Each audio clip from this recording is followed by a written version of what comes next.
Wet look ang ating Uno at Ona. Bagong ligo. Pinaliguan natin using triple X shampoo na gawa ng bottle cap. 1 ml sa 1 litrong tubig. Hinahalo natin bago natin ipaligo, spray sa kanilang katawan para tanggal lahat ng insekto na nakakapit sa kanilang balahibo. At syempre meron niyang cooling effect para siyang mentol na nagpapalamig sa pakiramdam ng ating mga ibon. Nung ginagawa natin yung pagpapaligo bago sumigat ang araw at wala muna tayong pagkain at tubig sa loob ng kulungan.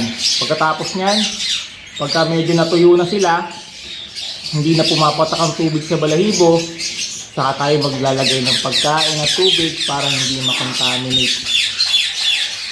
Okay mga kabi, triple X shampoo gawa ng bottle cap.